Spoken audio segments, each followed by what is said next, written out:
வேங்கவயல், நாங்குநெறி இந்த 2 கிராமங்கள்ல ஓட்டு போடவில்லை.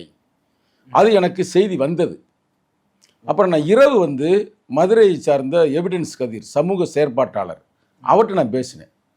அவர் இல்லைங்க, நீங்க நினைக்கிற மாதிரி 2 தொகுதி மட்டுமல்ல, 10-15 தொகுதியில் தமிழ்நாட்டில் ஓட்டு போடலை அப்படின்னு சொன்னார். எனக்கு ரொம்ப அதிர்ச்சி ஆயிடுச்சு. இதில் கேவலமான செய்தி என்னவென்றால், அப்படியே விஜய் வீட்டில் குளித்து விட்டார், கதவை திறந்து விட்டார், காரில் ஏறி விட்டார். போடுறாங்களா போடல எல்லா மெயின் டிவியில். ஆமாம், நீங்களே பார்த்துருப்பீங்க. எல்லா டிவிலையுமே தொடர்ந்து அதுமாதிரி போட்டுக்கிட்டே இருப்பாங்க. ஆனால் ஒரு ஜனநாயக நாட்டில் ஓட்டே போடலை. இது எவ்வளோ ஒரு அயோக்கியத்தனமான ஒரு செயல். இதை யார் வெளிக்கொண்டு வர்றது?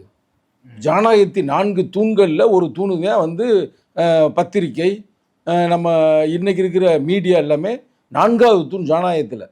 அப்போ அப்படிப்பட்ட அந்த ஜனநாயகத்தில் இருக்குது. இதெல்லாம் ஒரு வயலான ஒரு செய்தியை அனுப்ப வேண்டாமா? எங்கேயுமே அந்த செய்தி வரலைங்க. இது என்ன? இது ஜனநாயக நாடா என்னன்றே தெரியல. இப்போ நான் கரெக்டாக உங்களுக்கு சொல்கிறேன் பாருங்கள். வேங்கவையில் என்ன பிரச்சனை உங்களுக்கு தெரியும். பாதிக்கப்பட்டவர்களையே நீங்கள் தாண்டா குற்றவாளி அப்படின்னு முரளிராஜா, சுதர்சன், இன்னொரு தம்பி 3 பேர் குற்றவாளியாக்குனாங்க. அதனால் அந்த குற்றவாளியை நாங்கள் இல்லை அப்படின்றதுக்காக அவங்க ஓட்டு போடல அந்த ஊர் பூராமே. இது இந்த செய்தி வந்துச்சு.